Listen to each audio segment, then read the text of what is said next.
Major funding for KPBS Evening Edition has been made possible in part by Anderson Plumbing, Heating and Air, proud to support the mission of KPBS and privileged to serve San Diego clients. Anderson Plumbing, Heating and Air, helping homeowners maintain drain, heating, and cooling systems since 1978. And by the Conrad Prebys Foundation, Darlene Marcos Shiley, and by the following.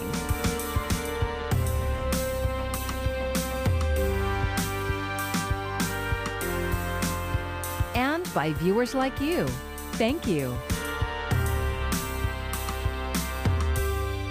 Good evening. It's Wednesday, October 13th. Thank you for joining us. I'm Maya Trabulsi. It is the move many have been waiting for, a move to reopen the border. And for some, it comes just in the nick of time, their livelihoods depending on it. KPBS reporter Alexandra Rangel with details on the federal government's decision to lift some travel restrictions. After more than a year of families being separated by border restrictions, the U.S. is finally opening the doors to non-essential travel, but only for those who are fully vaccinated. Fully vaccinated visitors from Canada and Mexico will be welcome in the U.S. starting in early November. Restrictions for non-essential travel had originally been placed in March of 2020. Jason Wells with the San Isidro Chamber of Commerce says his first thoughts were elation initially, right? It's been 19 months. He says businesses will never recuperate what they lost, but they'll be able to get their lives back on track. To get our binational lives back to being binational lives. And what that is, every interaction between seeing your grandparents, between crossing on your lunch break to grab a taco, crossing here to do your banking, what have you. We need to get back to that. We spoke to cross-border citizens who were happy to hear about the news. Pues que va a volver el trabajo, porque yo trabajo aquí en San Isidro. Gloria Cabreras says she's hoping more tourism from people means more hours at work.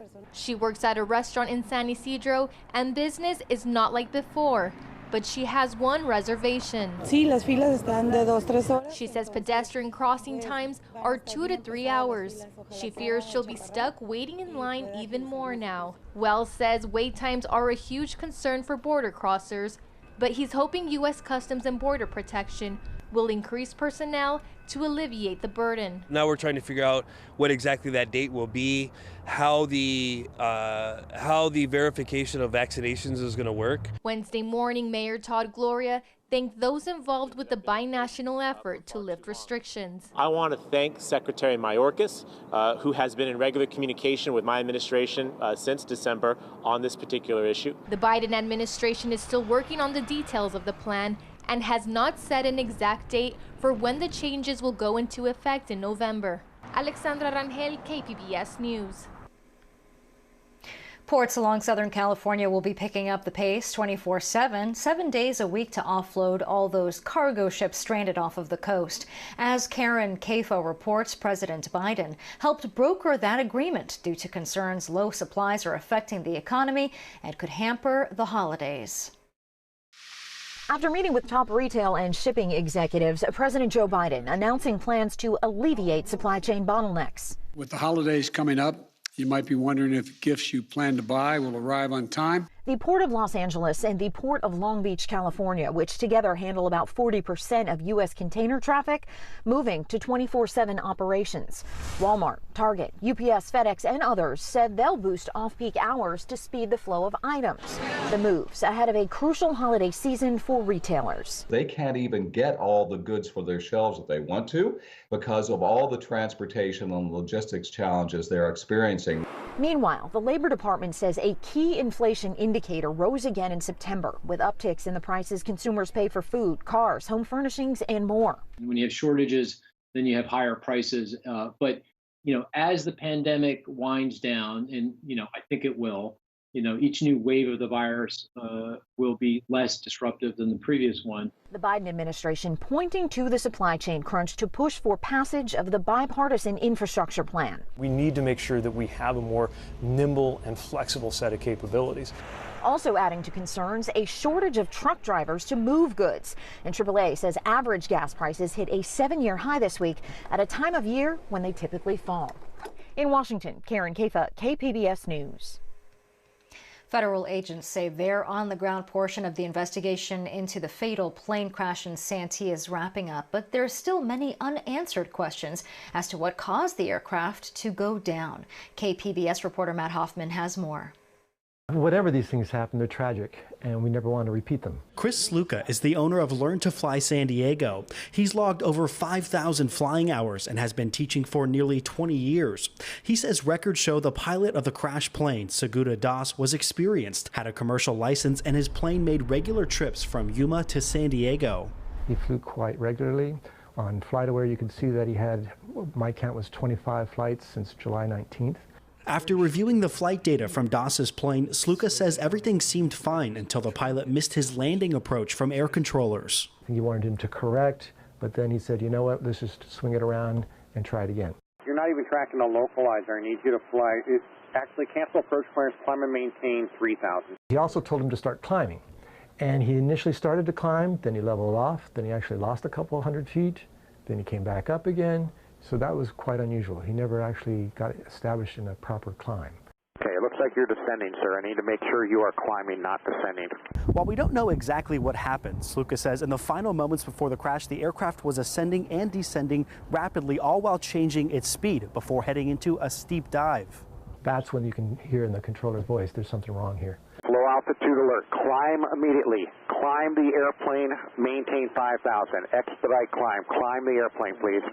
It leads me to think, I don't know, I mean, we don't have enough evidence, it leads me to think that he was having some sort of a problem. Sluka says no distress call was made by the pilot, but based on some of his short responses to air traffic, guesses that something just wasn't right.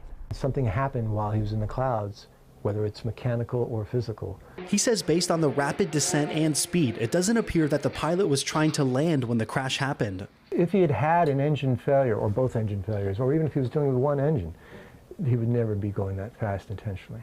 The crash killed the pilot and a UPS driver while injuring 2 others. Sluka says these types of incidents involving small aircraft are rare. Officials with the National Transportation Safety Board have removed the mangled aircraft from the crash site for further evaluation. Investigators have been collecting witness accounts and security camera video. They expect to have a preliminary report in about 2 weeks. Matt Hoffman, KPBS News. The city and county of San Diego are coming together to protect the community against gun violence. KPBS reporter Melissa May has more on a new policy that aims to take so-called ghost guns off of the streets. There has been a 169% increase of ghost guns in the city of San Diego this year. In September, Mayor Todd Gloria signed an ordinance officially banning ghost guns in the city. San Diego Councilmember Marnie Von Wilpert authored the legislation. We took action as the city of San Diego to become the first in the state of California to ban the sale of unserialized, non-traceable ghost guns and the parts to make ghost guns.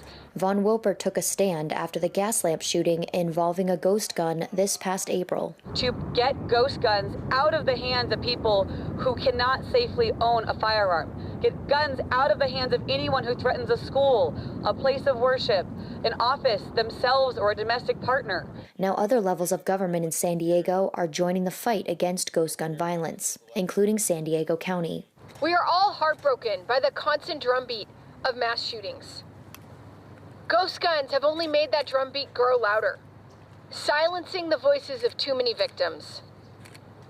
But instead of becoming numb, we are taking action. Supervisor Tara Lawson-Remer, along with the other supervisors, will vote on October 19th to create an ordinance to prohibit untraceable ghost guns being distributed or created in San Diego County, strengthen safe storage standards, and prohibit 3D printing of unserialized firearms or gun parts. Von Wilpert says the city is going beyond the state's ghost gun law that goes into effect on July 1st, 2022. Or any other retailer wants to sell in the city and soon to be the county of San Diego, they have to follow the law and they have to sell gun parts that are pre-serialized and identified so that they don't increase the proliferation of ghost guns in our communities. Johnny Santana is a member of Team Enough, a youth-led organization to end gun violence in America, and was shocked by the increase in ghost guns. Ghost guns represent an opportunity for a lot more violence to happen. Santana has lost family members to gun violence and hopes this ordinance saves lives. There's a lot of violence that could happen from this, and a lot of times people wait for a huge and violent act to occur, but this is something that we can now move a step forward before that occurs. If the policy passes among the Board of Supervisors, staff will bring back options for community-based gun violence reduction and disruption programs. Melissa May, KPBS News. A new vaccination milestone just announced by San Diego County. 80% of all eligible residents are now fully vaccinated against COVID-19. And that makes San Diego one of the most vaccinated counties in California and the nation. 89% of those 12 and older have gotten at least one dose. Also in today's weekly report, the County Health and Human Services Agency announced 37 deaths were reported in the last week. And about 3,200 cases were reported in the last week, down by nearly 400 cases from the previous week. Good news for millions of retirees on Social Security. Your benefits are going up. A boost of 5.9% will take place in 2022, and that's $92 a month on average. That's the biggest cost of living adjustment in 39 years. The increase is meant to offset inflation and struggles associated with the pandemic. The medical marijuana industry in Vista is thriving. KPBS North County reporter Tanya Thorne says money made from cannabis sales will fund special projects, including scholarships and a new sheriff's deputy. Flora Verde Dispensary was the first legally licensed medical marijuana dispensary in Vista. The dispensary was getting established just before the pandemic hit. Owner Justin Chrisman thought the stay-at-home order would put them out of business. He was wrong. All of a sudden, people are stuck in their homes. They need a lot of, release and therapeutic medicine. So we had a lot of stress, a lot of anxiety, a lot of depression that people were battling. So they came to us for their, holistic alternative, and sales started to spike. And his business wasn't the only one thriving. In the last fiscal year, the city of Vista reported more than $5 million in revenue from the cannabis sales tax. In April, City Council had agreed that $4 million in cannabis sales tax would go to the general fund, so the $1 million left over would be used to fund special projects. The city will be using that money on youth scholarships, a new sheriff's deputy, park maintenance, and undercover operations to stop shops from selling marijuana to minors. The city hasn't done any of these operations, says Nanette Stam with the North Coastal Prevention Coalition. Making sure that businesses are obeying the laws we set around youth access. And so best practice is to do decoy operations to see if businesses will sell to minors when they shouldn't be selling to minors. So it's really what we've learned in the past. Dispensary owner Chrisman says he welcomes the undercover operations. Which is a very valid concern that we all share. I'm a father of 2 daughters. My business partner has 5 children. So it is something we believe children under the age of 18 should not consume cannabis as your brain is still developing. Marijuana sales expanded to recreational use in Vista this year. Chrisman is hopeful sales will increase and more revenue can go towards city projects. The extra tax revenue, which now helps us to add, sheriffs to the streets and ambulances to the street, increasing safety. Tanya Thorne, KPBS News. If you're thinking of driving to Northern California, you may want to avoid Highway 101. A large wildfire is burning in Santa Barbara County near the coast, causing closure of the highway, detours, and evacuations for nearby homes, some state parks, and some businesses. It's called the Alisol Fire, and it's charred over 20,000 acres, and it's just 5% contained due to high winds and rough terrain. With 40 to 50 mile an hour winds, extensive drought, and steep topography, it's just a perfect storm of a fire that's going to be very challenging to contain and to control. Along with trying to protect homes, crews are also working to keep the former Reagan Ranch, known as the Western White House, from burning.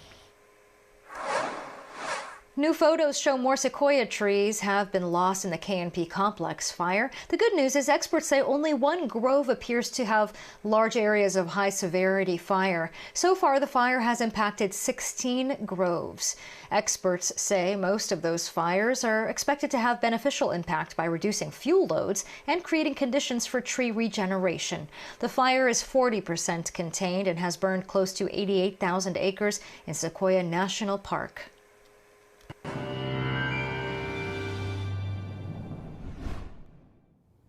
We're going to be warming up briefly once again across Southern California as we head towards the weekend, but there looks like another shot of colder air. It's going to move in next week with that onshore flow making a return too. For now, it's offshore flow thanks to that low that continues to track off to the east.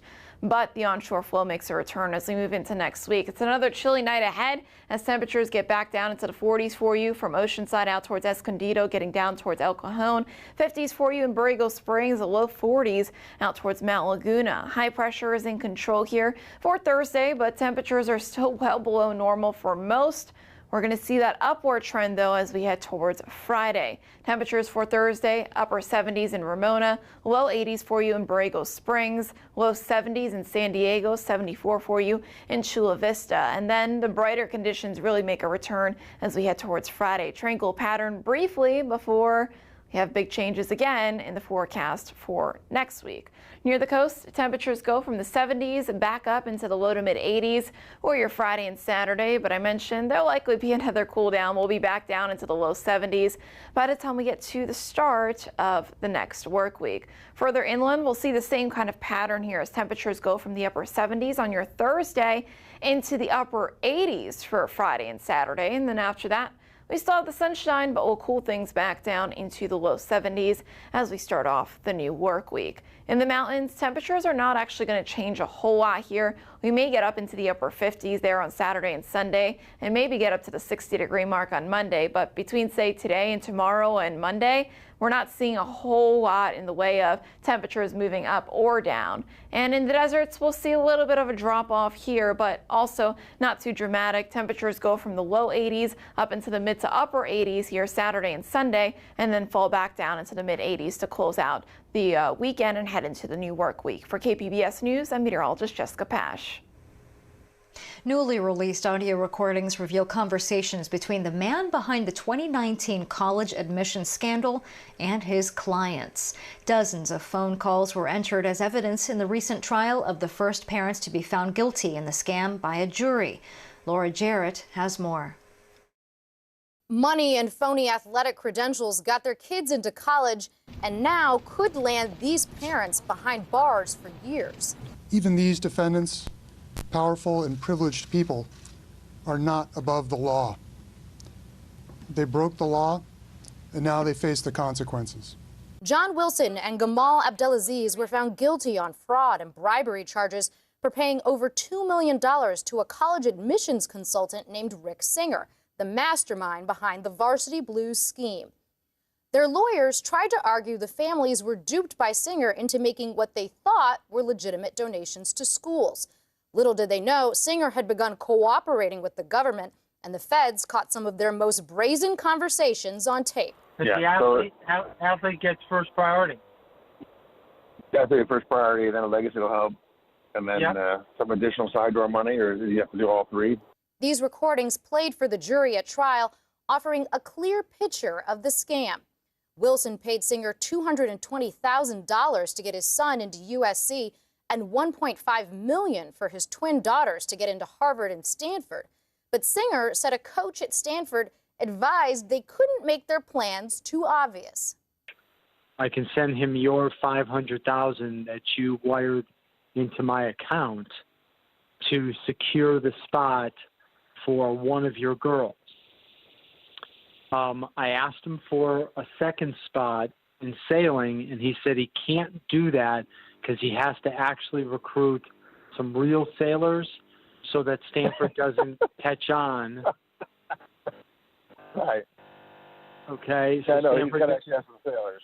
Yeah, so that Stanford doesn't catch on to what he's doing. Abdelaziz paid Singer $300,000 to get his daughter into the University of Southern California.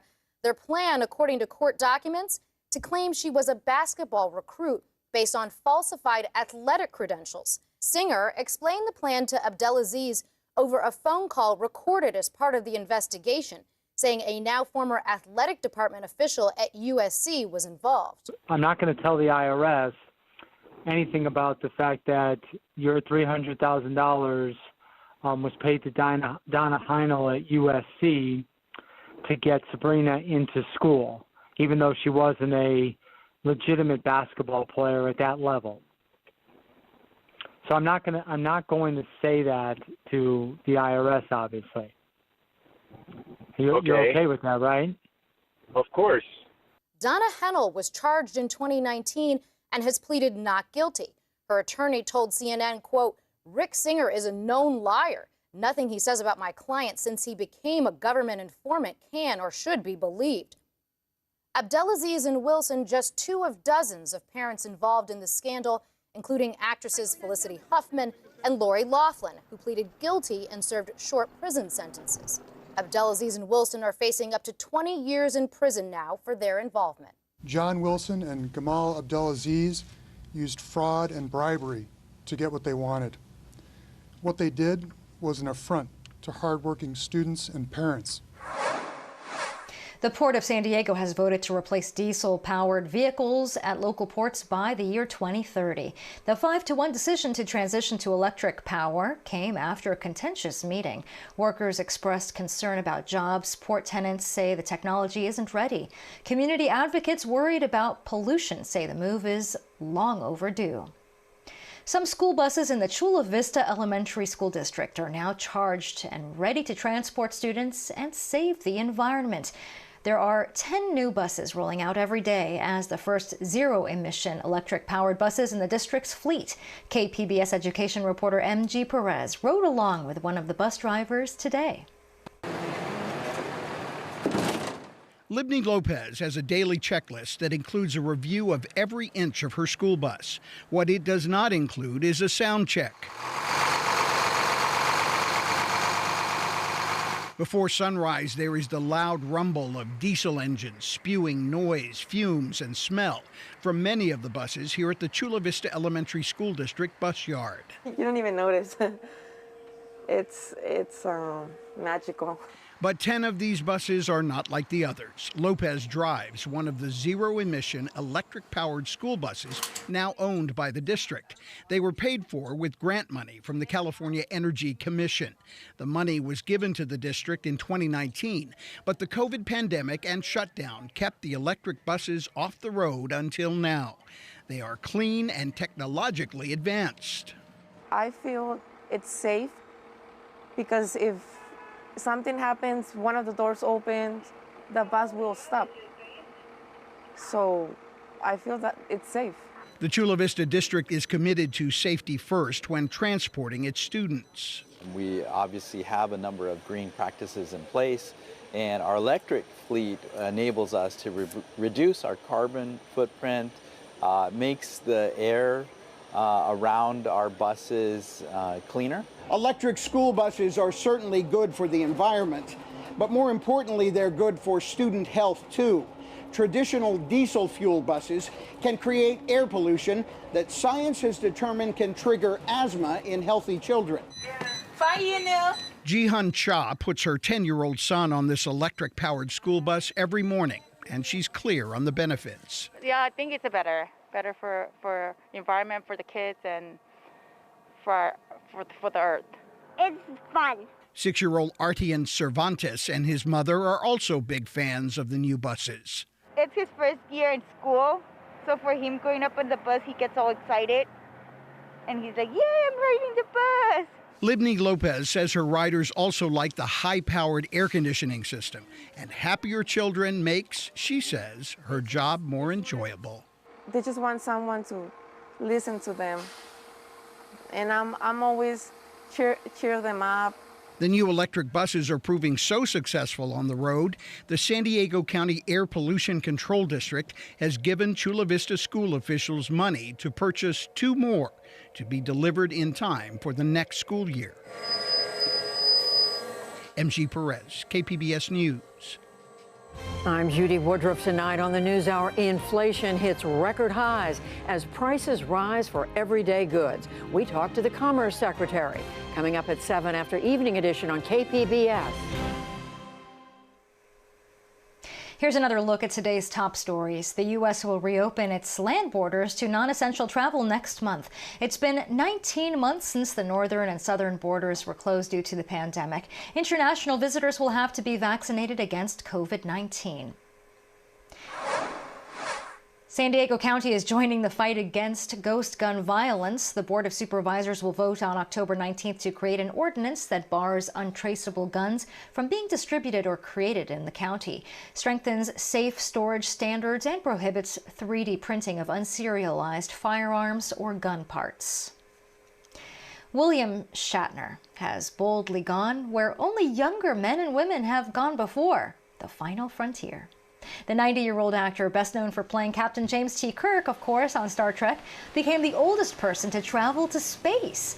Shatner and 3 fellow passengers were launched an estimated 66 miles over the West Texas desert in a fully automated capsule built by Jeff Bezos' Blue Origin company. And after just a 10-minute flight, they parachuted safely back to Earth. What you have given me is the most profound experience I can imagine. I'm so filled with emotion about what just happened. It's extraordinary, extraordinary. The flight included about 3 minutes of weightlessness and a view of the curvature of the Earth. You can find tonight's stories on our website, kpbs.org. Thanks so much for joining us tonight. I'm Maya Trabulsi. I hope you have a good night. Major funding for KPBS Evening Edition has been made possible in part by Anderson Plumbing, Heating and Air, proud to support the mission of KPBS and privileged to serve San Diego clients. Anderson Plumbing, Heating and Air, helping homeowners maintain drain, heating, and cooling systems since 1978. And by the Conrad Prebys Foundation, Darlene Marcos Shiley, and by the following.